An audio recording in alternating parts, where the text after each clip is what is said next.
Each life we incarnate into has a divine purpose. For the majority of people on this planet, their purpose has eluded them. We have become so distracted with the struggle to survive that we have forgotten what we are here to do. In alignment with the sacred laws of nature, the ultimate purpose of all existence is to create and evolve. We certainly do not incarnate into life with the intention to destroy. And yet, we have come to live in a very destructive world. As a result, there are many out there who feel lost or adrift, whilst knowing deep down inside that something is very wrong with their reality. Many people wish they could do something of value, anything that is purposeful, instead of having to submit to a system of slavery in order to survive. It is important never to let go of that feeling. That is your soul crying out to you, telling you that your life has value and that you do indeed have a purpose. The most important thing you can do in life is to recognize your purpose, and often that requires a lot of soul searching. Life indeed dishes out some pretty tough challenges, which will either move you closer towards your purpose path, or will give you great training for when you finally realize what it is that you came here to do. But more often than not, the very clues about your life's purpose are hidden in plain sight, woven into the very fabric of our existence. But we are so easily distracted by irrelevant details that don't really matter, that often we miss the very obvious right in front of us. It is because of our willful ignorance of anything that does not fit our preconceived ideas that the truth about the nature of our reality is so readily hidden in plain sight.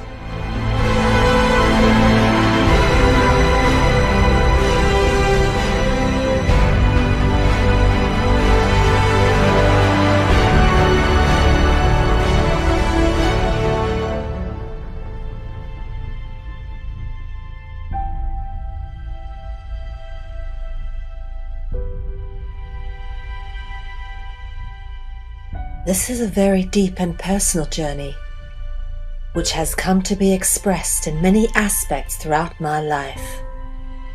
This is not just an attempt to retell a bunch of research and pass it off as my own, for I am very grateful and openly acknowledge all the many wonderful people that I have been given the opportunity to work with and to learn from in order to get to the point where I've come to know what I now know. This is a journey I was always destined to go on, and likewise, how I have come to know this information forms as much a part of the story as the information itself. Your life. Hello, good evening everybody, or good morning, good afternoon, wherever in the world you may be. My name is Melvi, and this is Dragonology. Now, for those of you who may be new to Dragonology, as the name suggests, Dragonology is about the knowledge of the dragon. Pretty simple to understand. So if this happens to be your first time with us, welcome. And for those avid students of Dragonology, welcome back. Hopefully tonight will be just as exciting as all the previous episodes. Tonight is episode 12, and of course it's the 11th of June, 9 p.m. in London and 10 p.m. local time here in Central Europe. So yeah, I'm going to just crack on straight through because we have quite a lot to get through this evening. And following on from the theme of last week, and if you haven't seen any of the previous Dragonology episodes, feel free to go back and have a little look through them and catch up. I'll try to keep this as all-encompassing as possible so that those who are perhaps entering into this information for the first time kind of get an overall perspective that is all-encompassed within one episode, while still making it relevant to all those people who have been following on and building onto the existing information. So do be patient with us for those of you who watch every week.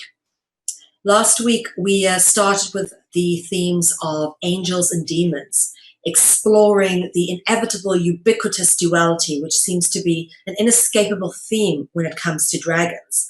And tonight we extend that theme into the ubiquitous duality, focusing on the realms of heaven and hell.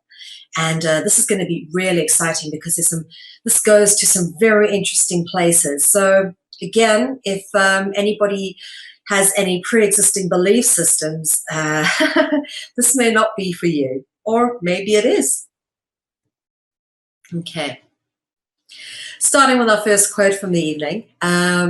This is from The Ashes of Angels, The Forbidden Legacy of a Fallen Race by Andrew Collins. Okay. In the Apocryphal Testament of Amram, an important sacred document, Amram reveals the following. They answered me, we have been empowered and rule over all of mankind. One of them was terrifying in his appearance, like a serpent, his cloak of many colors, yet very dark, his visage like a viper. All right. And so now they're talking about angels, all right, that has a visage of a viper, which is interesting because if anybody's been watching any of the other broadcasts that we do here on Conscious Consumer Network, you may have previously caught the broadcast with Global Freedom Movement that they did with Steve Richards, and Lisa M. Harrison recently interviewed Steve Richards as well. And he talks about how he helps people who have entities attached to them or possessing them. And quite often when people say that, you know, they see angels, when these angels show themselves in their real form, they're actually winged serpents, quite terrifying. So again, all angels are demons and demons are angels, as we discovered and worked out last week. But we're going to now extend this a bit further because everything has two sides. Even love has a light and a dark side. Love is not all light, irrespective of what the New Agers might tell you. Okay. What is the aim of Dragonology? Dragonology, quite simply, the aim of it is to prove beyond dispute that dragons are real, they do exist, and have always existed. They have taken on different names and labels in different cultures across the world, but through a study of etymology and philology, a pattern develops which links all of these different beings, referenced under different names in different contexts, to the same creature commonly known as a dragon. So just a quick dragon etymology recap. This should be familiar to those of you who have been following on. All right, from the top, the most common root word is the dragon root word or, which sometimes has the U between the O and the R, giving you R, okay, and the AR is a transliteration of that. And of course, the org takes on the phi sound at the end to give you orf, which then goes into the ophi, and the end vowel sound transliterates out into the various Y, O, and O-P-H-A. And then the P-H-A, of course, being the first three letters of Fane, the god Fane, which then indicates the word window pane. Fane gives root to the word phantom. In turn, Fae and Fairy come from the Fane root.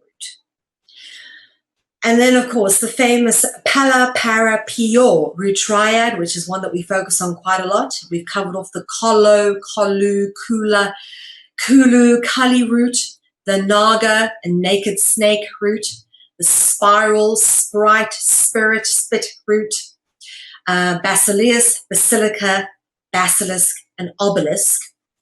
The being the root of theology, theosophy, and philema. And then Ange being the root of Angevin, the Angevin dynasty or the House of Anjou, Angui or anguish, and angel. And then, of course, we did a bit of this last week. The mel, mul, mol, mer, sir, and sir root. And then the gen root, D-J-E-N, which obviously becomes what we've commonly known in Arabic as the jinn, which translates right into gene, like as in genealogy or genesis, and then into gone, go, ghost, and then host. And this is where we move our point forward from tonight. Okay, again from last week, if you remember, malak is the standard Hebrew word for messenger or angel, spelt M-A-L with apostrophe A-K-H, and that's a bit like ankh or ark. And we will get back into that in a later Dragonology episode because that becomes important as well, that ankh. Malak is also referenced to be the shining serpent, interpreted as the radiant king, indicative of majesty. You often find a lot of euphemisms or words pertaining to light, glowing, brilliance, illumination, fire, shining, flashing, any of those qualities pertaining to the aspect of light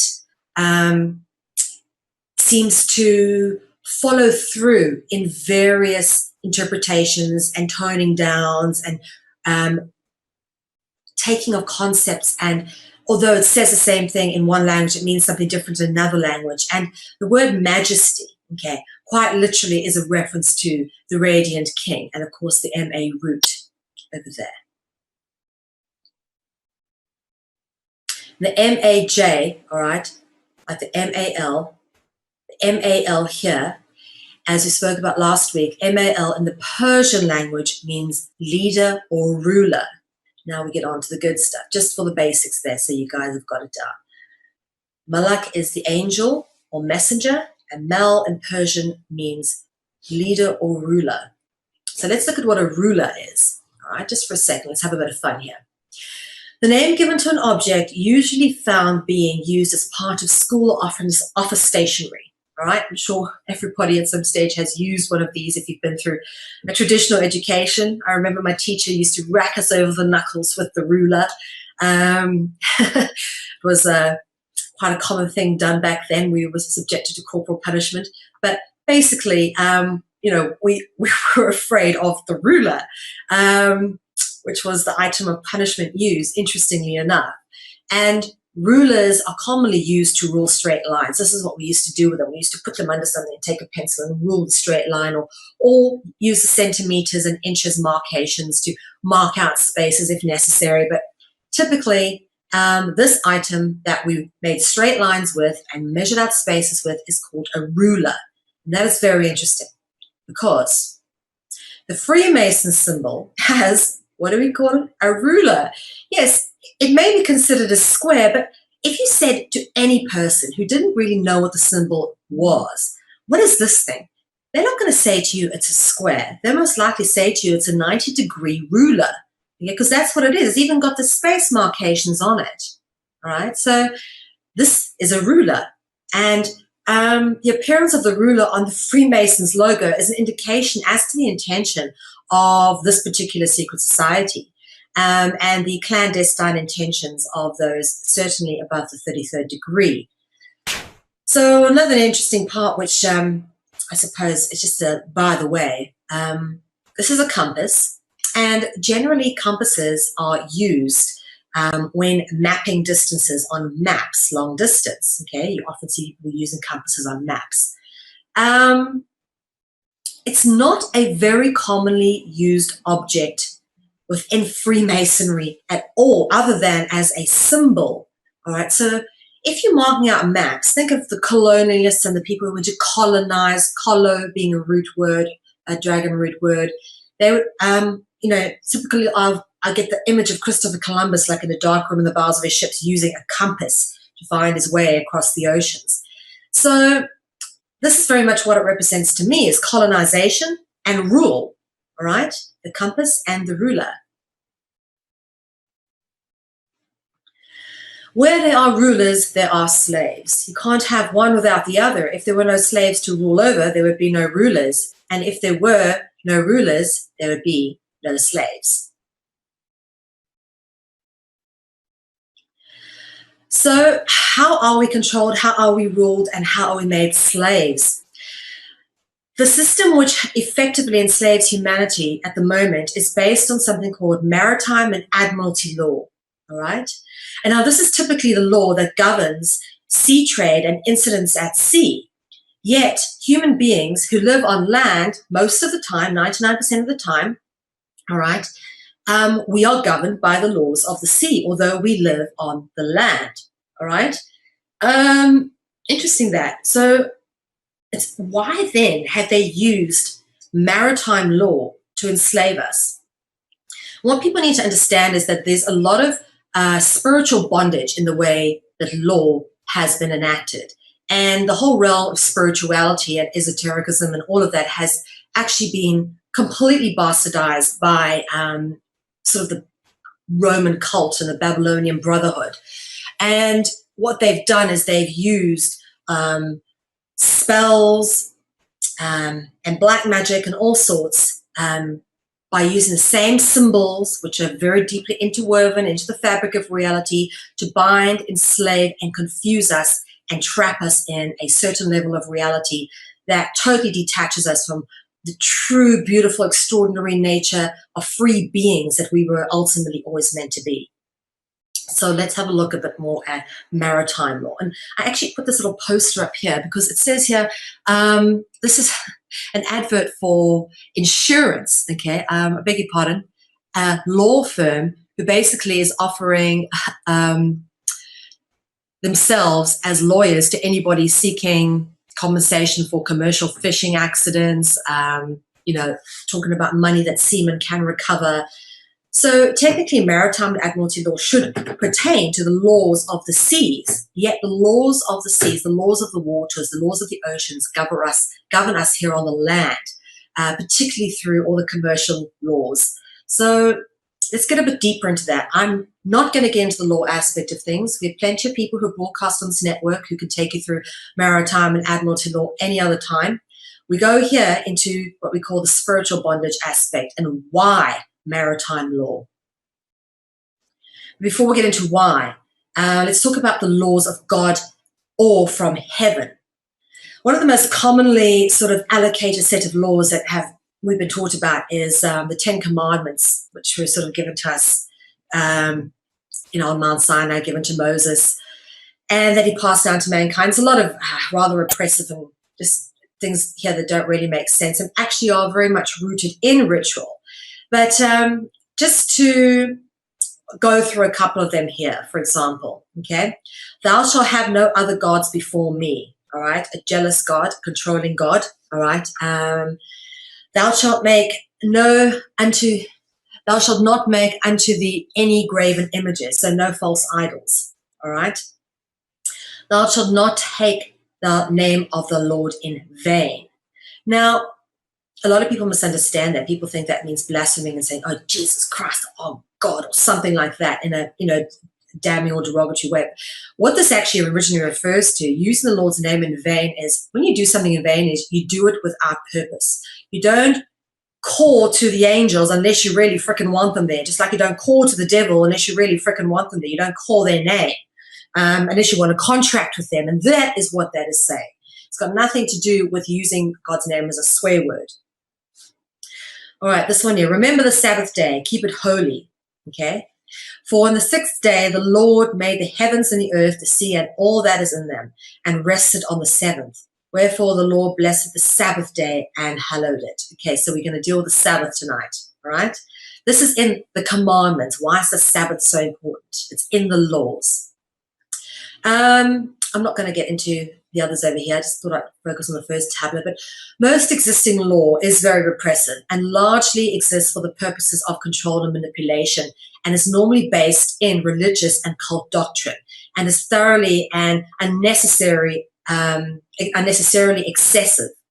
To be honest with you, the only laws you ever really need to follow is do no harm, cause no loss, and do not impede the freedom of another. Those are the three laws that you need to follow. Apart from that, the rest of it is superfluous, and any other law put on top of you is really just a mechanism of control. And, it goes contrary to natural law, which, to be honest with you, you don't have to do anything that goes against nature. All right, looking at the dragon root word grouping, mel, mol, mel, mer, mar. Okay, this is maritime, as we've spoken about already. Okay, maritime law, mar. So that's where that comes in. Also the root of Mary, as in the Virgin Mary. Think about it. Anyway, moving on. So here we got malak, as we've already said, which is a Hebrew word for angel or messenger, the most common Hebrew word for angel or messenger. Often the word Malachi is an extension of malak. In the Persian root, mel means king or leader. Melek also means king or leader. And then malak, without the apostrophe, means sailor. Right? So here's where we get into the maritime themes. The themes of crew and all of that. All right, so it gets very interesting here. Malak, Mel, Melek, Malak, as we've already just discussed over here, what they mean, all right, are indicative of the English term lordship. Okay, think about it, your lordship, his lordship. As we say, keep calm and ask his lordship. The ladyship, okay, friendship, kingship. Why ship? All right, why? It all ties into the etymological linking back to maritime. And where you can see this is ships and boats were very much thought of as heavenly hosts. Okay, we spoke about ghosts and hosts, the heavenly hosts.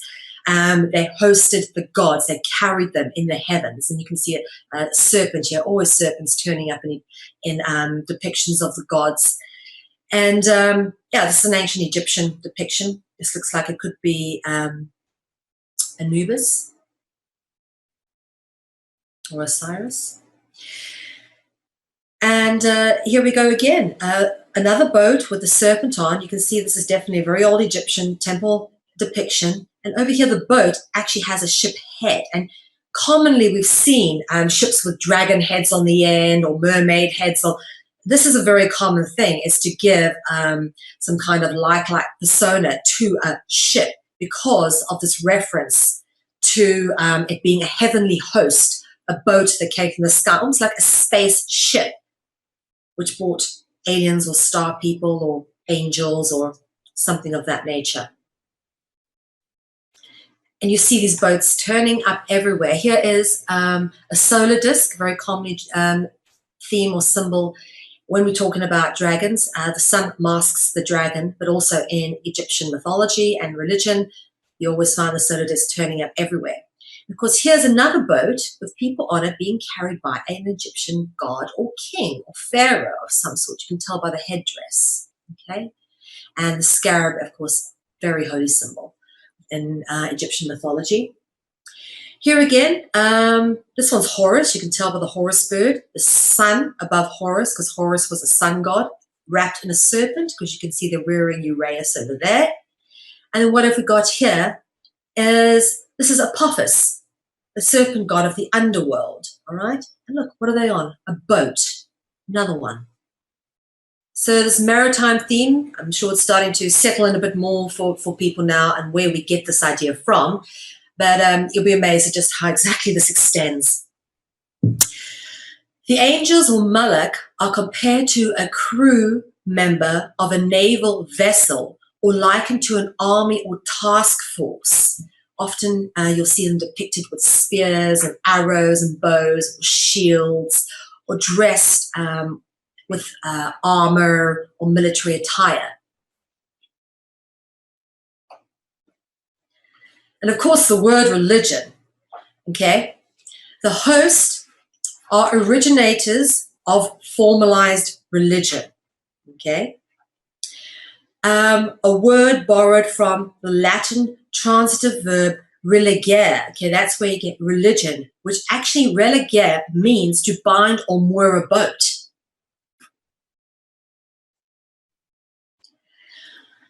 Now, think about a host. A harbor hosts boats, right? Heaven and harbor, theme of ships, boats, or naval crew representing an army of angels from heaven is further indicated by the wordplay of harbor and heaven. Now, it's not so much harbor and heaven that are similar, but if you actually look at the word harbor in the Dutch language, it's spelled haven, all right? Look at that, haven, heaven.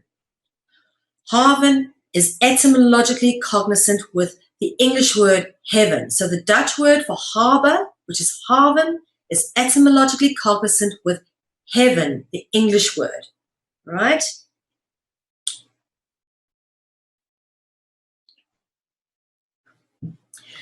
And here's further extensions of the Malak root and what it means. Malak, which of course also references Moloch, because the vowel sounds transliterate out. Moloch, the bull god, sometimes depicted with wings, is cognizant in the Arabic with the noun Malik, meaning a place of destruction or dangerous place. And of course, Muluk, meaning fatal or destructive. Start looking at these words. Okay, what are they meaning? All very fear-based, negative, all right? Kind of the things you would associate with hell or demons. Fatal, destructive, a place of destruction, a dangerous place. And of course, you've seen this one before. One of the most common practices that is associated with the god Moloch is the sacrificing of children, very clearly demonstrated here, and of course the worship of the god Moloch, which is represented here. Often, this seems to be some kind of burning fire. Sacrificial burnt offerings, known as holocausts, are commonly associated with this as well. The owl is a symbol of Moloch, as the owl at Bohemian Grove represents Moloch, and this is a 200-foot stone owl at Bohemian Grove. We've covered this off as well extensively in previous Dragonologies. Here it is again, and a ritual ceremony going on at Bohemian Grove. Google Bohemian Grove if you don't know what it is. Okay. The correlation between boats and angels can be seen in the etymological similarity of fairy and fairy. So you catch a ferry across the channel, and that would be spelt like that. But of course, the fairies, little beings or sprites with wings, are from the race known as the Fae, much like Morgan Le Fay, right? Fairy is an extension of that. So again, you can see how these words link into each other and why the maritime theme links into the Dragonology etymology. Comes very clear here. Okay, moving on a bit. Thakal, the word thakal. In the Quran, thakal are referenced as a mighty and heavy army. Now, again, remember, we've already spoken about the angels being referenced as a naval crew, an army, okay, warriors. In the Quran, Surah 55, verses 31 to 33, in the surah entitled The Lord of Mercy, the Thakal are quoted as such: "We shall attend to you 2 large armies of jinn and mankind. If you can pass beyond the regions of heaven, then do so. You will not pass without our authority." Now, several things here. Of course, they're referencing an army of jinn, which is angels, demons, dragons, whatever you want to call them. But also it says you cannot pass beyond the regions of heaven, so the sky, what we would reference as the heavens, okay, without their authority. Interesting, because this, automatically what this does is brings back the flat earth imagery where you've got the dome over the top of the flat earth, referenced as the firmament, which we supposedly can't pass through. And, the whole thing of people have gone to the moon. No, they haven't. The lunar moon landings were faked, okay? Is anyone actually able to get off this planet kind of thing? Are we really a prison planet? And it's interesting to say that we cannot pass the heavens without the authority of the jinn and the angels, okay? Whether that's our spirit shall not pass after death or before death, or whether that's actually a physical thing that we cannot pass past a certain point within the sky, being the heavens, that which you reference the heavens, where the stars are, what we can see and identify. But no, it's a lot to be interpreted through that one. A lot of meanings there, a lot of interpretation. Okay, I'll go quickly through this, so try to stick with me. Thakal plays on the Syrian transitive verb tharak, meaning to move, and that corresponds with saboth, which is cognizant with Sabbath and boat. You can see the boat in there. That would be B-O-A-T, Sabbath, and then the word Sabbath, as in we've already spoken about the Sabbath, one of the 10 Commandments, keep the Sabbath holy, all right? So Sabbath and boat, meaning crew, all right? This word here, Sabbath, means crew, and then is rendered in the modern Hebrew as Savet, which means crew, warfare, army, or host, as in ghost, host. All right? Here we go. Host. The word host stems from ghost, go, gone, and dragon. We've covered this off again. We've gone into this deep in previous Dragonology, so go back and check them out.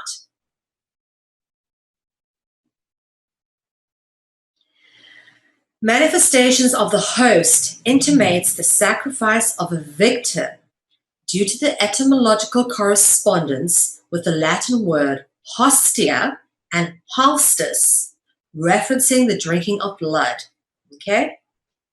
That's what halstus references, the drinking of blood. And this is a Vedic deity with menstrual blood being represented here, and that's what this is all about. And this is actually why they wear the Hindu dot over here. All right, you notice a lot of these Naga temples in India and stuff like that have these snakes and stuff covered in this red sort of stain and paint, and very specifically focusing on the third eye and the genital region, sometimes the heart.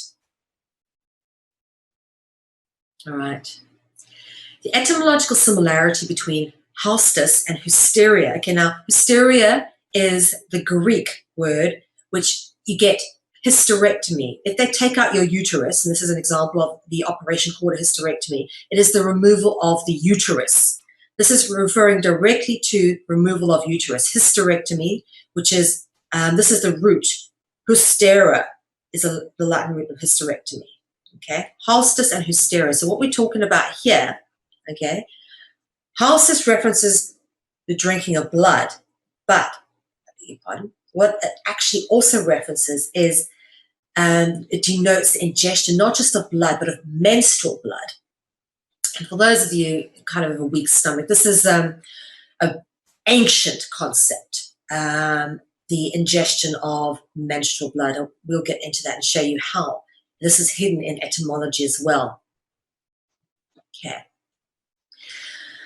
So just to tie in a few things that are kind of erroneously associated here, and we've covered this off a lot in previous Dragonologies, but we're going to be touching a bit on this again tonight. And the quality, of course, of light and fire being a common theme. Stars and the moon. All right, moon goddesses, and of course night. What happens at night? The stars and the moon come out. And then the priests, priestesses and goddesses that are associated with moon goddesses, and we'll get a bit on to that. So starfire is what menstrual blood is known as. One of the most sacred of all rituals relating to the dragon is the ingestion of menstrual blood, of the high priestess, usually of the sacred dragon bloodline.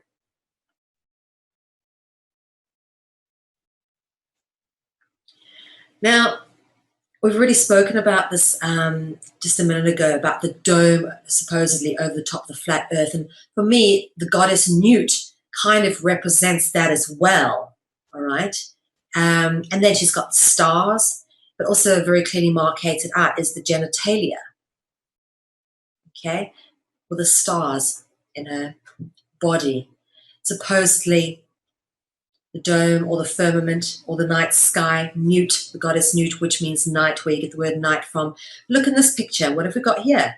A ship being carried by gods, most likely. Okay. Covered this off in previous Dragonologies.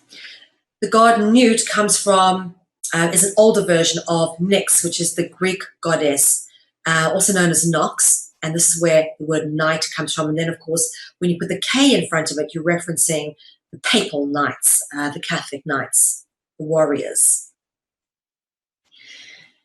Moon goddesses. Over the years, Nyx, the goddess of darkness and night, evolved to be represented as the archetypal moon goddess, also known as the Roman goddess Luna, often represented with a moon on her head.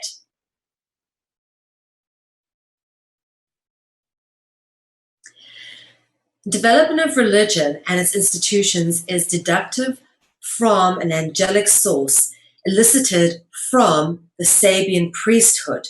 Okay, now this is interesting because what we're going to be showing you here, all right,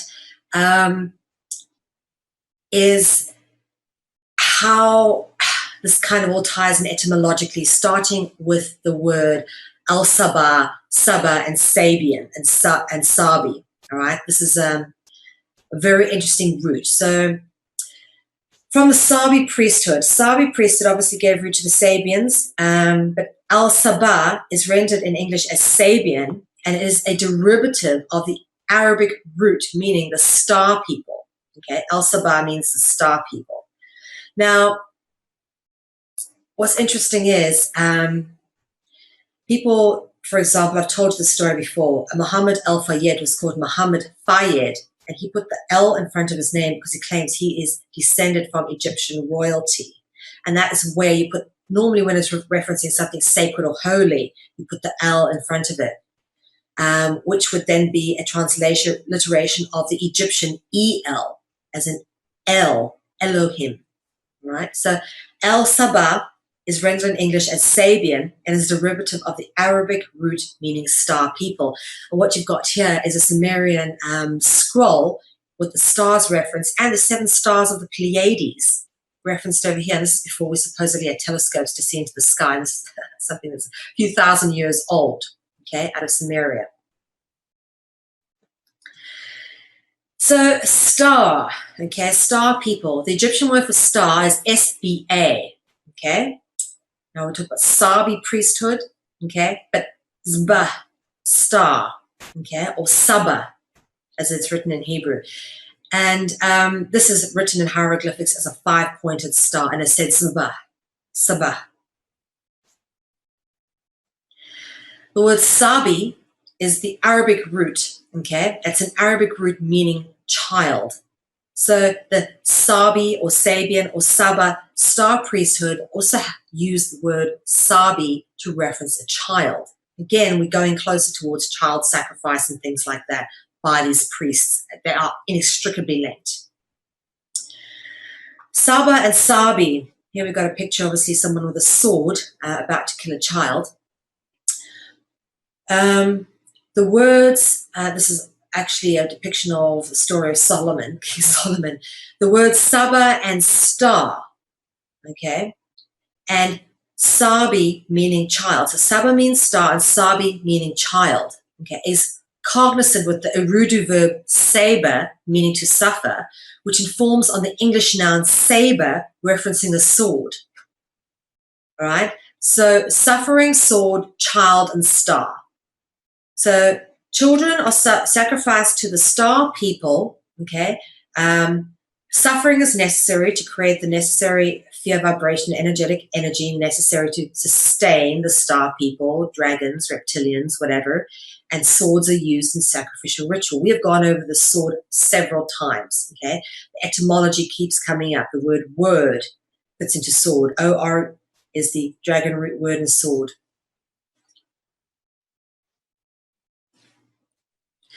And then again, Sabah and Sabi are the root words cognizant with Shabbat, which denotes the Sabbath being the 7th day.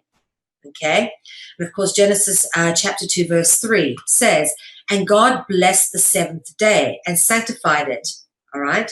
And as you saw in the 10 Commandments, the Sabbath has to be upheld, all right? It's the seventh day. Sabbath and seventh actually are etymologically cognizant with each other, as we'll show you. The root word Saba concurs with the Sumerian root sub, all right? Saba concurs with the Sumerian root sub, and sub means below or under, like subterranean or subway, okay? It also intimates the setting of the stars, the stars submerge below the horizon of the earth. And that is where the word sub comes from. It's actually a verb taken directly from the original root word referencing stars. It's referencing the setting of the stars below the horizon, submerging into the underworld. That gets interesting because that is really what it's about. It's telling a story, that word, saba, submerge, underworld. We'll get there. Saba. The word Saba is cognizant with the Arabic word sabah, meaning morning, okay, suggesting a clear correlation with the morning star, right? Hello, kitty. Let me come in. The morning star, all right? The morning star is the brightest star in the night sky just before sunrise, over here, all right? And it's called Venus. Well, it is a star. It is Venus. It's Sun Venus. The star Venus is the brightest star just before sunrise. The word Venus is etymologically rooted in the word venes, indicative of the word venenum, right? Venom, all right? The word venenum is Latin for the word for poison. So venenum means poison in Latin, right? And snakes are synonymous with what? Poisonous venom. Okay. These words are etymologically cognizant with each other and link into each other through a complex tapestry of root words. Saba, venom, and seven. We'll explore that a bit more. Here we go with the seven. In the Arabic language, Saba, meaning morning, is etymologically cognizant with seven. Saba, seven.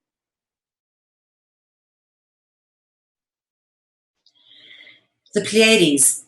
The number seven is associated with the Pleiades, and we showed you earlier that Sumerian scroll which had the seven stars of the Pleiades in them.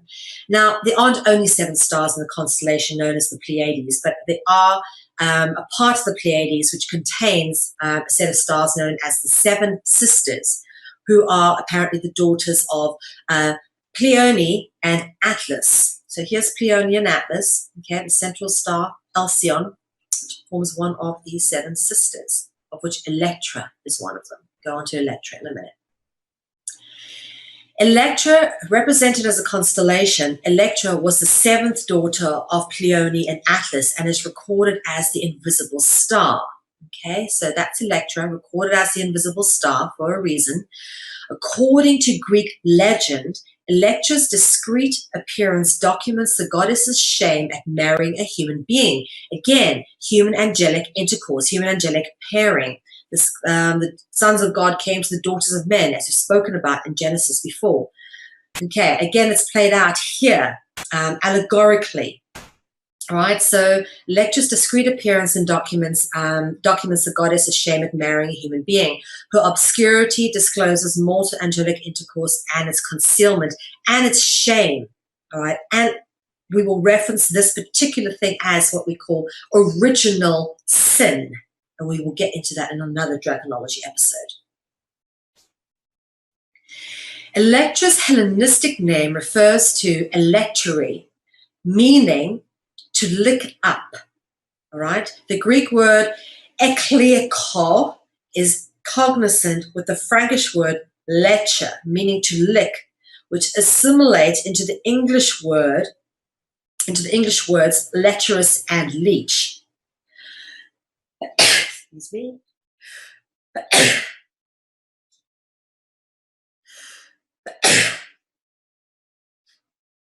Yeah, I think I'm done.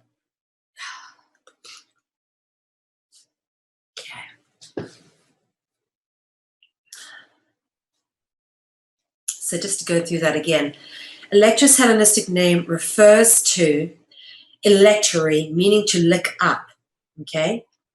And this is cognizant with the Greek word ekliko, which is cognizant with the Frankish word lecher, meaning to lick, and is assimilated into English as the words lecherous and leech.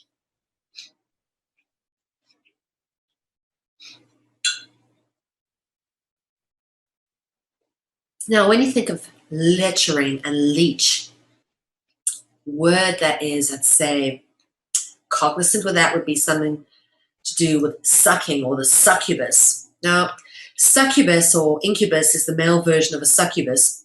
Succubuses are female demons or deities that turn up in many different cultural mythologies. Variations of the succubus include the seemingly supernatural beings such as vampires, and one of the most common succubus, which if you Google it, you come up with, is Lilith, which turns up in the story of the Garden of Eden. And we've covered off Lilith in great detail in previous Dragonology episodes, so please do go back and check it out. Now, licking and sucking are obviously linked through association, both actions with the mouth and the tongue.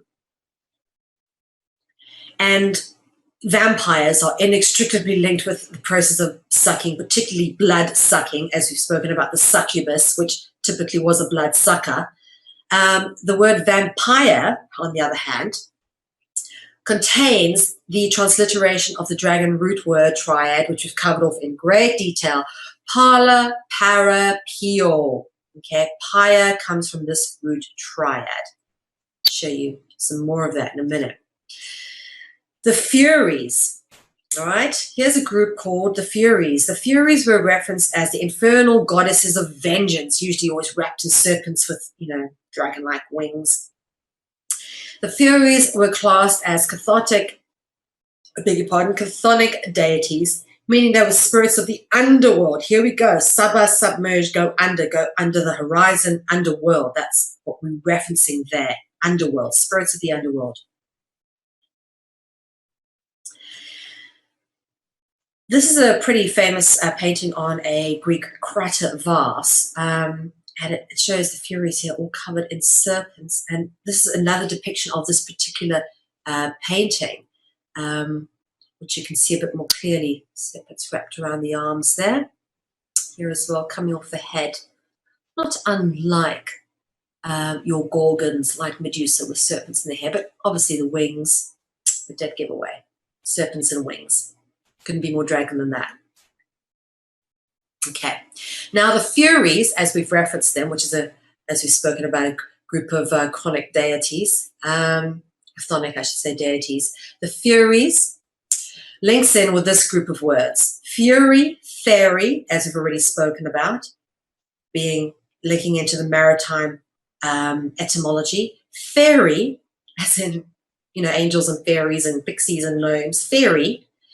Fiery, we spoke about fire and light, okay? And then, of course, fire and pyre. And then the pyre comes from vampire. Pyre. And the PH sound, which is the phi sound in Greek, is actually an F sound in modern day English. So fire and pyre, you can see how the P could become the F. Here it transliterates out. And another example of this is the word vampire, containing the pyre root from the pala, para, pio, dragon root triad, okay, is indicative of pyre, which obviously pyromaniac, meaning fire. Pyromaniac is someone who likes to play with fire. Pyro is a fire word, pyre. We talk about fire and light, very common theme, keeps coming back. As we discussed last week, angels are demons, demons are angels, and the true nature of angels, dragons, or demons are revealed in correspondence, in the correspondence of the wordplay. Angel, angui, which is Latin for serpent, which is where you get the word angel from. And then, of course, the word angry and anguish come from the root of angui. All right? Same root, you get angel, you get angry and anguish. And we've got the same thing here. With fairy, you get fury and fiery. That indicates the true nature of the angels. So as much as angels are demons and demons are angels, heaven and hell, are they the same concepts? And are they just two sides of the same thing, two different sides? The concept of heaven and hell are deeply rooted allegories, primarily referencing the ubiquitous duality. The words heaven and seven are etymologically cognizant and are both contain the dragon root Eve, okay? So 7 has the EVE and heaven has the AVE. Okay, so Eve would go into AVE, Apha. We've done this before when we went through the Garden of Eden. Eve transliterates into Ave or Ava, and this transliterates into Apha. In the Dutch language, the V is pronounced as a F sound in English, like so Apha, which means viper, and is also cognizant with the word apple, which snakes and apples, Garden of Eden, been there many times. Okay. So that's heaven. Hell, symbolically referenced as a world, an underworld, where the chthonic deities or devils or demons reside or rule. We've been through this word rule before. All right. So underworld, quite simply, is more a reference to the fact that the stars submerge beneath the horizon as opposed to actually being an actual place. The word Saba for the stars and sub is the etymological clue into that. What we understand as hell is merely referencing the place that the stars go when they're submerged beneath the horizon. They go to the underworld, which is why the morning star is known as Venus, also known as Lucifer. The word hell originates with the Hebrew word Hallel, okay, which is another name for Lucifer, funny enough, all right? And Lucifer is also referenced as the morning star, the star that's brightest just before the sunrise and never quite gets high enough to rival the sun. That's the whole story of Lucifer. It's astrotheological, all right? So the fact that it then goes down beneath the horizon and it descends into the underworld, that is what they talk about Lucifer's descent into the underworld, because Lucifer is referenced as the shining one, the morning star. So hell comes from Hallel. The word Lucifer comes from Hallel. And of course, Lucifer also references the morning star, submerging into the underworld. Okay. Hallel, all right, here's the word Hallel again, and it is the root of halo and holy. The words halo and holy are rooted in the Hebrew word Hallel, which also references Lucifer or hell. Of course, you can't talk about hell without going to the word El.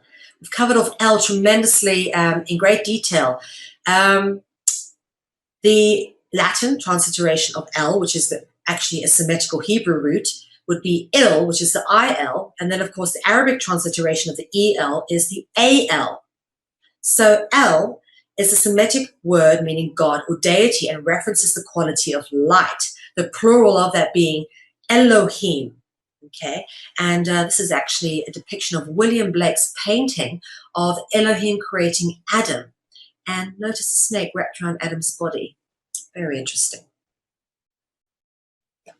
All right, so all these words etymologically cognizant with each other come from the same group rooting. Heaven, hell, holy, halo, and hello. Okay, as we spoke about already, El, the quality of light, all right, the root of hell, hello, and electricity, all right, like Electra. I beg your pardon.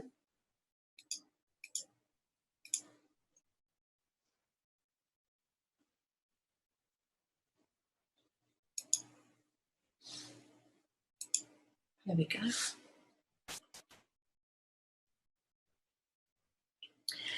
All right, just popping back here. So we've got the EL over here and electricity.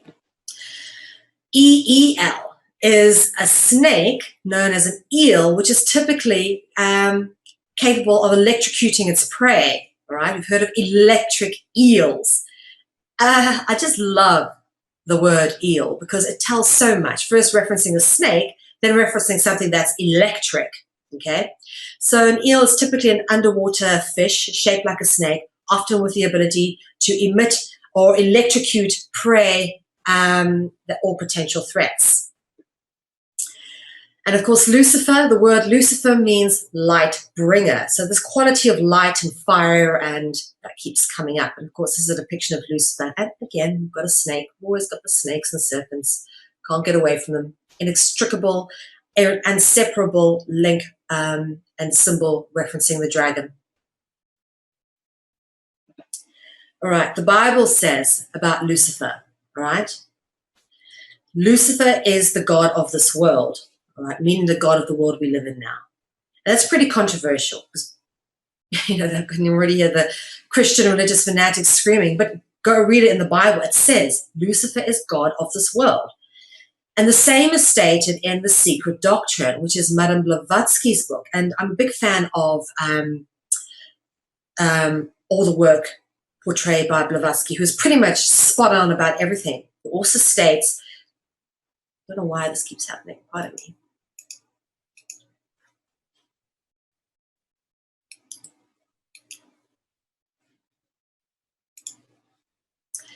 So Blavatsky also states that Lucifer is God of this world, all right? Blavatsky was pretty much right about everything. Even Michael Tsarion says Blavatsky was pretty much bang on about everything. And he is as fanatical a researcher as I am. So I've got Blavatsky's works on my bookshelf. I reference her work a lot. And if she said it, I'll probably believe it. So if it's in Blavatsky's book, all right, and it says it in the Bible, what are we being told? Lucifer is God of this world. Interesting. Let's have a look. The root of Lucifer, the L-U-C root, goes into luck, all right? You say, I'm lucky. In fact, a lot of Christians don't like using the word lucky because they know it comes from the root of Lucifer. They won't use the word luck or lucky. You can't say, I'm lucky, all right? Luck or lucky comes from Lucifer. Like, lick, we've already spoken about, lick, and look. And we'll get into that one a bit. Now, fur, as in Lucifer, we've got, all right, the root fur, we've got luck, fur. Fur references fire, fairy as in a boat, and fury. Okay? Interesting that when you break down Lucifer, we've covered these roots off in other contexts. Let's look at luck. The concept of good and bad luck is rooted in the repeating theme of the ubiquitous duality. The word luck is rooted in the word Lucifer. Okay? Good and bad luck. And of course, look, we've covered this also off extensively. Look, or peer, what's a synonym for look? To peer. And the word peer is the word pear in Dutch. We've covered off pear as a symbol of the dragon. Tremendously, a great deal in previous dragonologies. And of course, pear or peer comes from the pala, para, peel root, very common dragon root triad. Now, another word for to actively look or peer would be to spy. A synonym for look or peer would be to spy, from the dragon root spiro, which indicates spiral. We've spoken about spirals in as a symbol, and spirit. Okay? So all three of these English verbs referencing the ability to look are all rooted in dragon etymology. Isn't that interesting? Okay. And of course, the word eye comes from the Latin word oculus, which is where you get the word occult, which simply means hidden.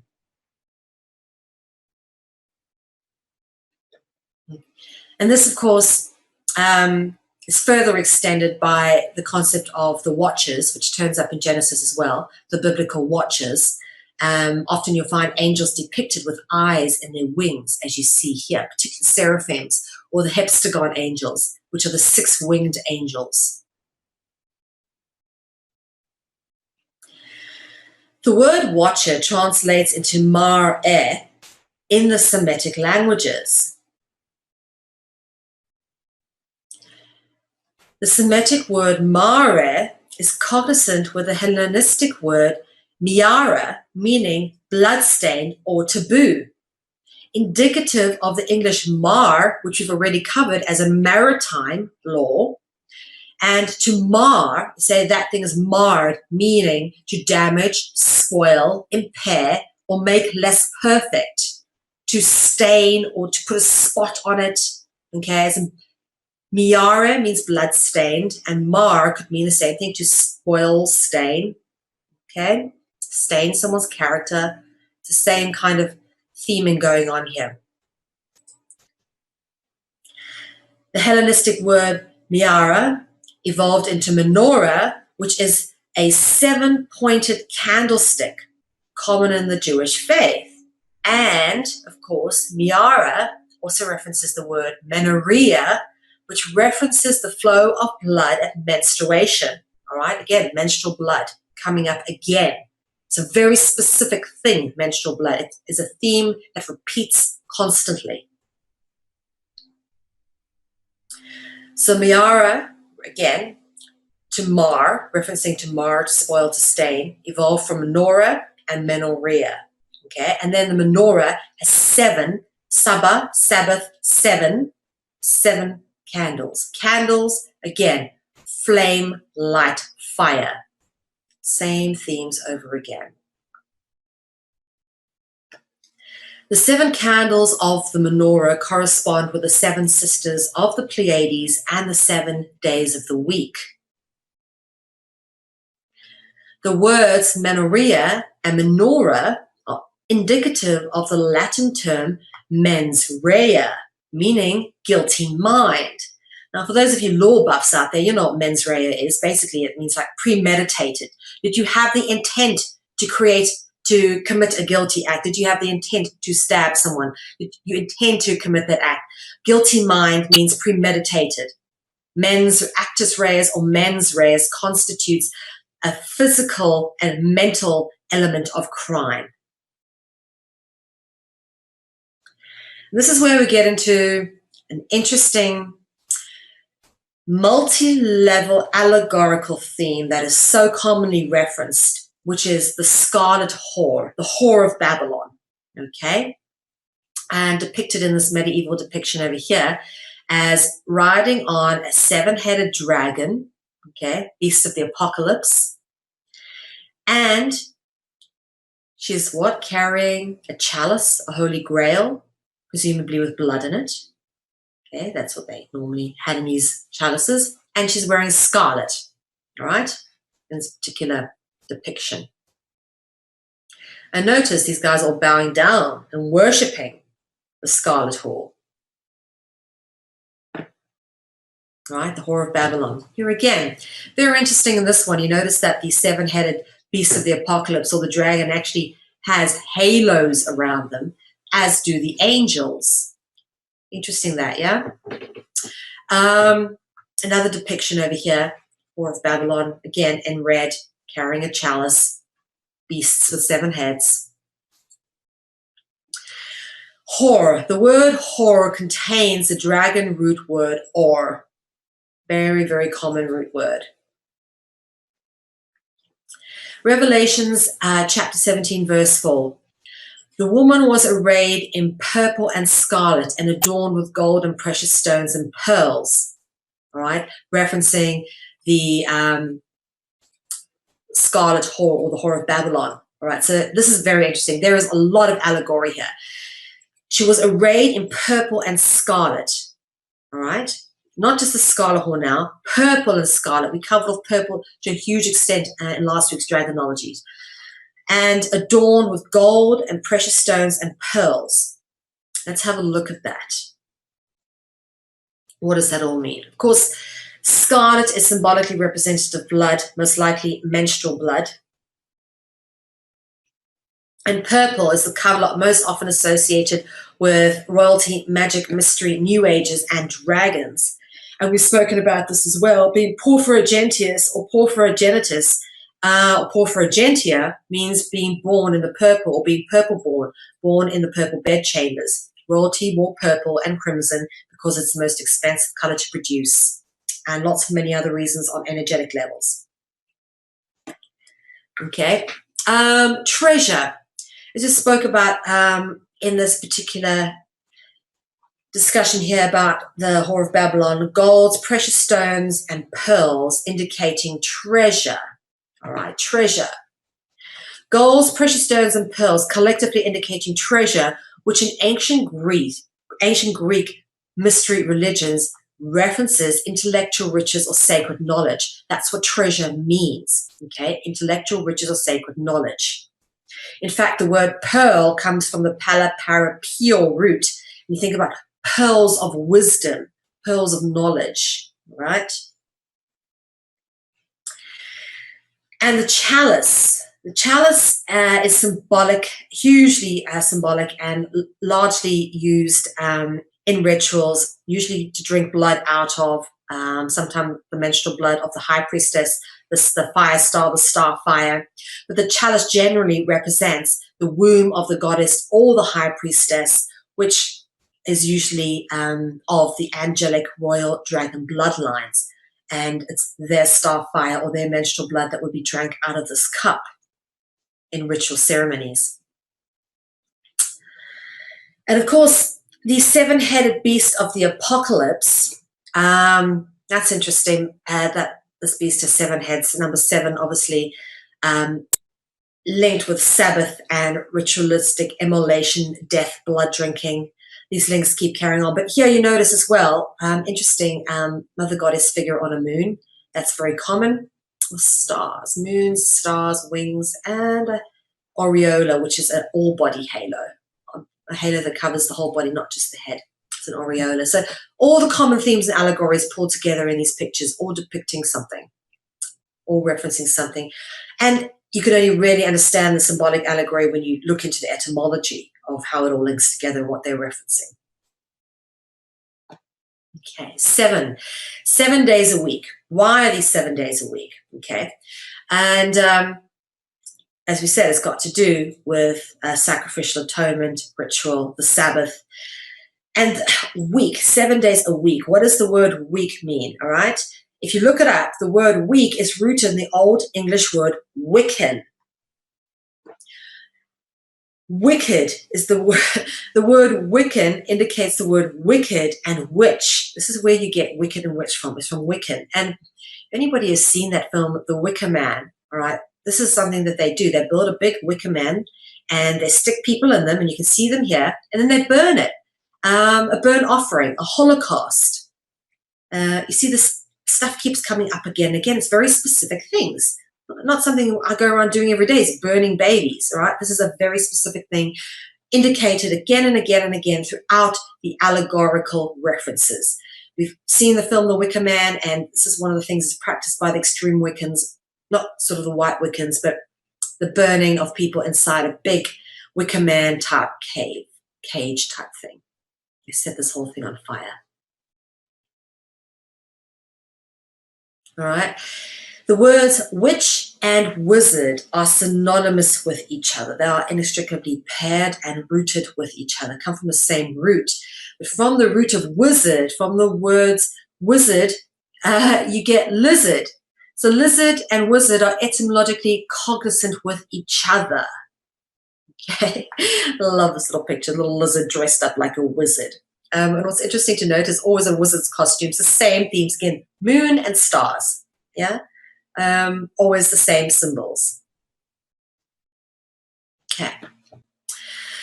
All right, that's it for tonight, guys. All this information is being compiled into our Encyclopedia of Dragonology. We ask you to please help support and sponsor the release of this massive body of research in full color book.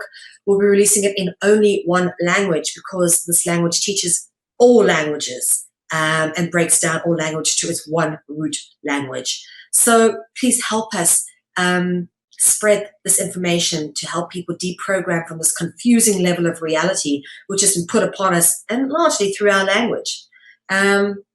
We hope to help people deconfuse themselves from that with the work that we've done and that we've compiled.